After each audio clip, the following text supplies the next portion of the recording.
What is going on, everybody? Welcome back to Nintendo Land, and today we need to talk about Metroid Prime 4 Beyond, because we finally just got a revealed trailer and actual gameplay for the game after so long. I mean, seriously, it's been around 7 years since originally announced, so it's finally time to dive in and talk about what this game has in store for us, because not only do we have gameplay from the actual trailer, but we also got extended gameplay thanks to Nintendo's various different social medias online, so there's a lot to uncover and unpack here and some secrets that you're guaranteed to miss. If you're excited to learn something new about Metroid Prime 4, make sure you leave a like and subscribe to stay up to date on all things Metroid and Nintendo in general. Let's dive into the Metroid Prime 4 Beyond reveal trailer. So right out the gate, the trailer opens up with the cosmic year of 20X9. So fans were actually able to deduce that this game seems to take place after Super Metroid, because we actually do get to see a very specific type of Metroid later on in the trailer, being a Mocktroid. And I will talk more about the Mocktroids later,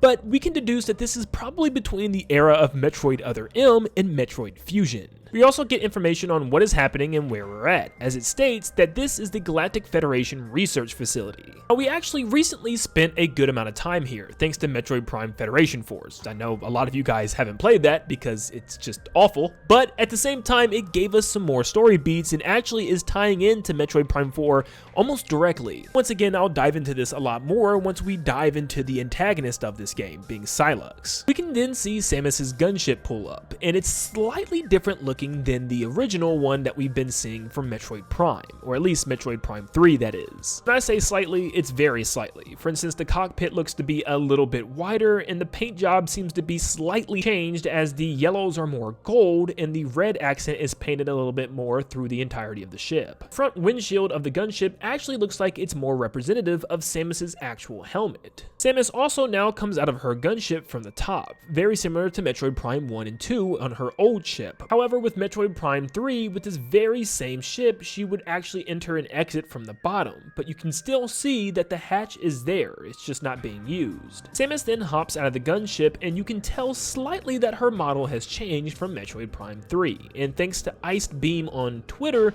he was actually able to see a big difference and actually put a side-by-side comparison with their models. As you can tell, the model in Metroid Prime 4 to the left is a lot taller, skinnier, and more stout compared to the stocky version from Metroid Prime 3. Then move on to the first-person gameplay, and immediately we get a look at the brand new HUD for Samus, which is very different from that of Metroid Prime 3.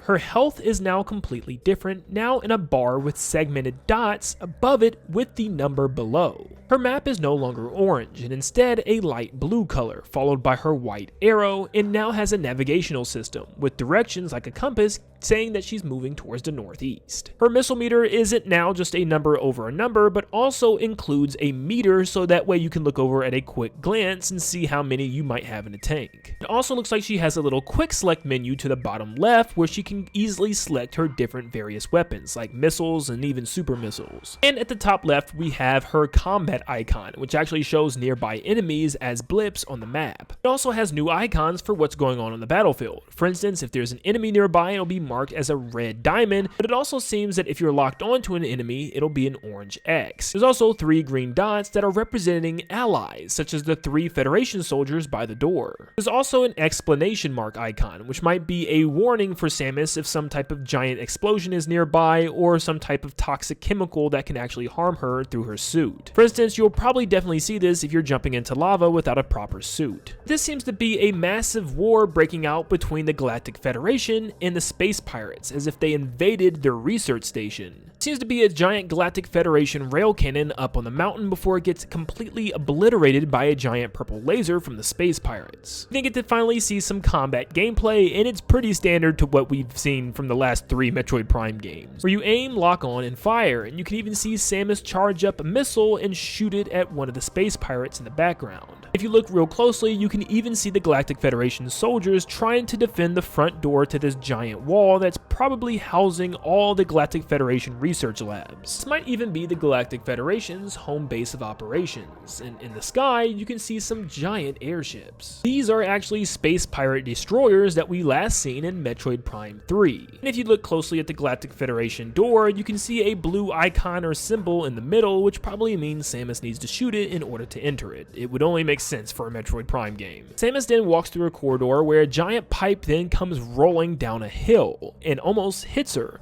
and you can see on the minimap that there's actually 2 enemies active near her with the 2 red dots, one near her and one up on the ramp. But these enemies actually aren't active, they're just still clinging on to life. As Samus uses her scan visor to scan the space pirate on the ground, and it reads, Alien Morphology, Space Pirate. Subject is heavily injured with reduced combat ability. Internal organ failure and biofluid hemorrhage confirmed. Vital signs weak and deteriorating rapidly. So this space pirate is still technically alive, but just barely breathing. And in fact, if you really pay attention, you can tell that he's breathing. You can actually see him moving, inhaling and exhaling very slightly. I guess it's super realistic this time around, even marking enemies that have any type of vital signs at all. So I wonder if Samus can actually finish them as she wants and if the vital sign would disappear. That'd be kind of crazy. And if you look at the top right minimap, you can see that there's a red locked door behind Samus, which is either tied to a specific beam that she doesn't have or just completely locked maybe after she went through it. Back to when Samus completes her scan, it's pretty basic to what we've seen in the past. You even have moving diagrams and holograms highlighting the important aspects of the creature, including its weaponry and its weak spots. Samus then turns the corner in order to walk up the hill, but her scan visor is still active, highlighting some things that she can interact with. As you can see, she'll blow the fence away in order to go into Morph Ball mode and go underneath,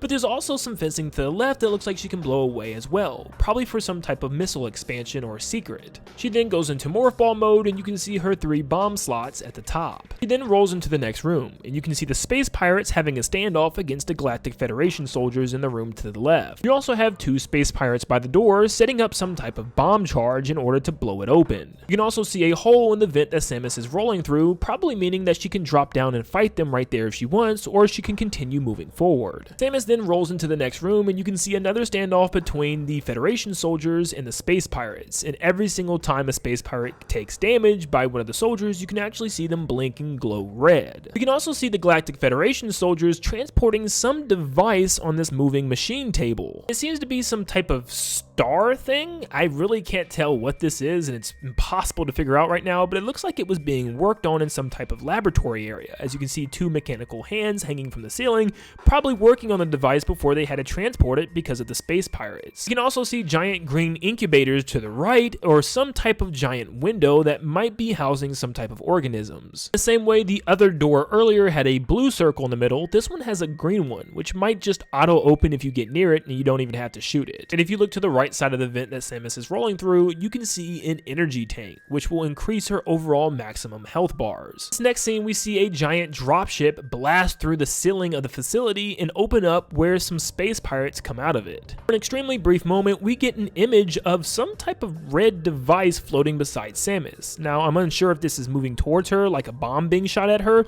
or is this an actual pickup? This could be the new health icon or maybe even missile expansion. It's hard to tell, but it definitely looks like health. It looks like something that Samus can charge up her beam and it's flying towards her. It definitely looks like the 20 health pickup. We can see Samus take damage, which is about the same, where the screen blinks red for a quick second. We then get a cutscene of a different room where the wall gets blown open and in comes Sylux and a couple of space pirates. This does seem to be some type of hangar for the Federation, as you can see a Federation jet to the right of Samus. Now, through the blown up door, we see Sylux and 4 space pirates, followed by 2 look to be Metroids, but they're actually mock droids. Mock droids were introduced in Super Metroid, and they are slightly different than Metroids because they aren't even full Metroid. They are failed Metroid experiments done by space pirates who try to replicate what Metroids are in order to use them on their side of the war, and they actually only have 1 nuclei in the center compared to the Metroid 3, and their talons are a lot more gangly and skinny and creepy looking compared to the usual Metroid Fang. Since they are additionally a failed experiment of the Metroid, they are also a lesser version of the Metroid, which makes them a lot easier to take down, which means you don't need to even use an ice beam missile combo. In fact, you can take them down with 1 hit of the grapple beam. So who is this character and why does he have Metroids with him? Well, this is Sylux. Sylux is one of the first hunters outside of Samus that we ever get to see in the series, thanks to Metroid Prime Hunters, and Sylux is very much unknown. We don't know much of anything about this character besides the fact that they have an extreme hate for the Galactic Federation. In fact, his intro cutscene for Metroid Prime Hunters is literally him just taking down Federation soldiers. So obviously he hates Samus because she also works in conjunction with the Galactic Federation and has been for a while. Now Samus really only comes face to face with him one time on the weapons complex in Vesper Defense Outpost. Now Sylux's main weapon of choice is the shock coil. Think of Winston from Overwatch if you've ever played that game, where it's just an ongoing beam of electricity that follows a nearby enemy, and it slowly drains your health as he uses it. Now, Sylux also has a transformation very similar to Samus's Morph Ball called the Lockjaw form, where he turns almost like into a little spacecraft and hovers above the ground as he's able to drop bombs as well. He also fought with his spaceship that's very much like Samus's called the Delano 7, which is actually able to fire down on Samus as he's even fighting her himself, so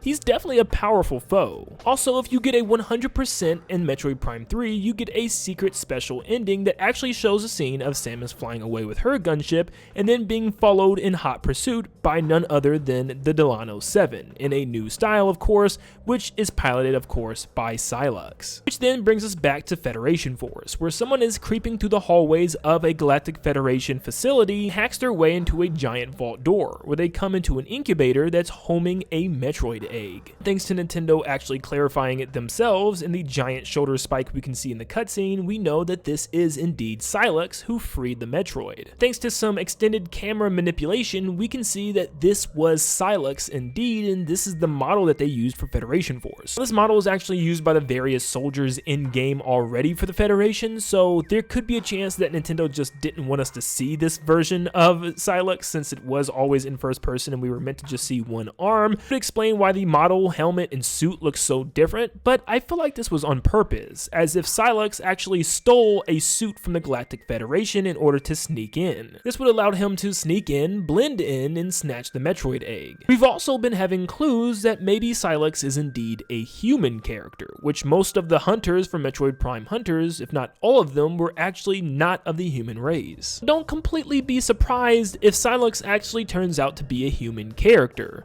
but what human character exactly? Is there something deeper to this that we may not know?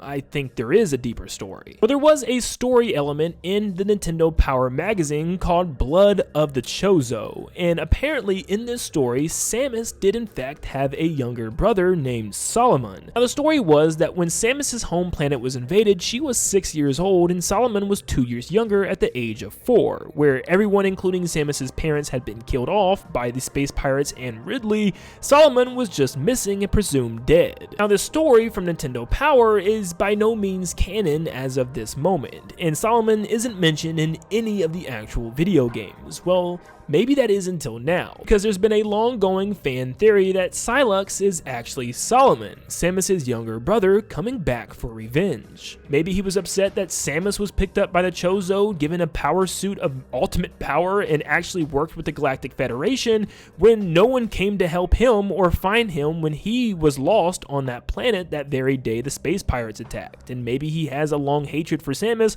for never coming back and looking for him, and maybe we'll find a deep story about Samus and her family that we've never had prior. And he would actually grow to hate the Galactic Federation so much he would actually steal from them. It's actually said that his whole suit and his arm cannon is actually stolen from prototype weaponry from the Galactic Federation. So why else would he hate the Federation and Samus so much?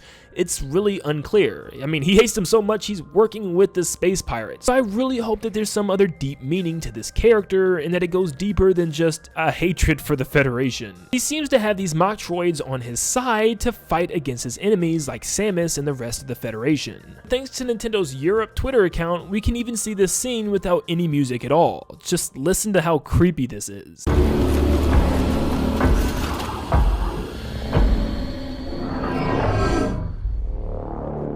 Yeah, that definitely should give you some chills. Another part of this scene that's very interesting is it looks like it's the very beginning of the game, obviously, but I would be willing to bet that Samus is going to get hit by some type of powerful weapon or even Silex's shock coil and probably disable all her abilities. You know, it's a Metroid game. This is probably going to happen. Now, you can actually look at Samus's visor and you can see a grid-like pattern across the screen, but you can't see Samus's face, where normally we could, which is very interesting. But this time it seems to be focusing more on the reflection of Silex that she's looking at, and he seems to be making some type of gesture with his arms, almost like holding them out like, hey, it's me. Which further makes me wonder if Samus actually knows who this is, or maybe he knows who she is and she doesn't know, or maybe it's just a, hey, I'm back from like Metroid Prime Hunters. I don't know. We can actually see his green lights on his suit flare in as if he's about to attack, and you can even see his arm shoulder lights glow even brighter from the reflection of Samus's helmet. We then see a scene of Samus walking outside in this nature area that's a giant wooded region, and back behind her seems to be some type of blue warp hole or portal or something that she had actually walked through to get here. Now, what is this portal exactly? Well, it's hard to say. The game is actually called Metroid Prime 4 Beyond, so clearly the name always has some type of emphasis on what the game's about. With Metroid Prime 2 Echoes, it was about the Dark Ether world, the echoed world of Light Ether. For Metroid Prime 3 Corruption, it was about the corruption of Phazon corrupting enemies and creatures all over the galaxy, even planets. What is Metroid Prime 4 Beyond about? Well, we could actually also incorporate the logo to try to figure out what this is. Now, I have seen people online comparing this image or this symbol of the logo to a black hole, and it actually looks very similar when you compare the two.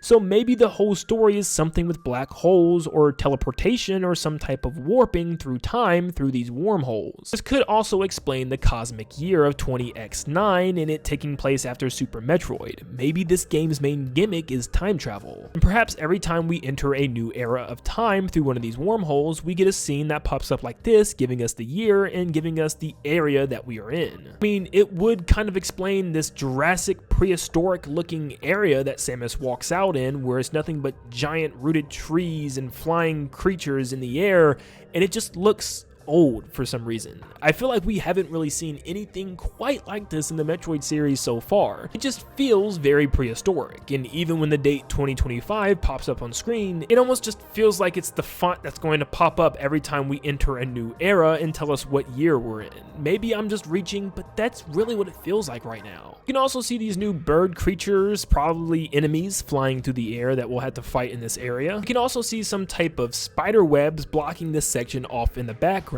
that maybe Samus has to burn down or rip apart. You can also see a giant entrance in the giant tree trunk in the background where Samus obviously needs to go. We can see this giant tree in the background that looks like something out of Secret of Mana or maybe even Xenoblade. It's crazy, and once again, it's just completely different than anything we've seen before in the Metroid series. This is definitely a new planet, or maybe it's a planet that we've already seen in the past, like I've stated before. We can also see a giant bridge to the back left that we'll probably be crossing at one point or another, so that's pretty interesting as well. Also, with the fact of time travel being a thing, and just considering the fact that this is another Metroid Prime game, we probably will see Ridley again, so definitely expect to see him. I don't see how in the world he wouldn't make a return some miraculous way once again. Once again, Nintendo released some extra gameplay of this environment on Twitter, and I'll let you take a look.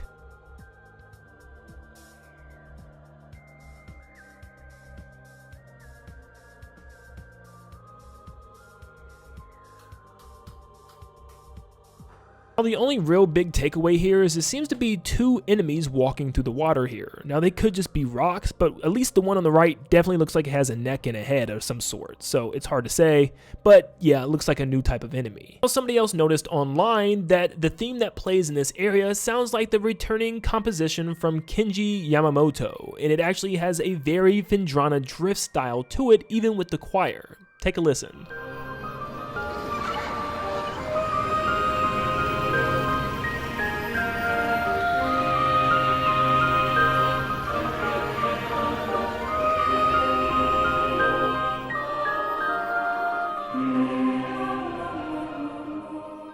The last thing I do want to add is that there were indeed rumors suggesting that this Metroid Prime 4 game was going to be more of an open world. Maybe not entirely, but at least more open sections, making it feel like an open world at times. And I can maybe see where they're going to go with this, because there's a lot of areas where I can see this could be a really open planet, where lots of trees and pathways where you could just explore at your own leisure would be so much fun. But we're going to have to wait and see exactly how this game plays out, and if it's as linear as the other Metroid Primes or more open. That is everything that you need to know from the Metroid Prime 4 Beyond reveal trailer. Thank you guys so much for tuning in, and of course, like always, if I missed anything, definitely let me know in the comments down below. And make sure you leave a like and subscribe if you learned something new today, or if you just enjoy Metroid. We're going to be talking about this game a lot, so trust me, you're going to want to be here for it. But thank you guys so much for tuning in, and like always, I will see you all on the next one.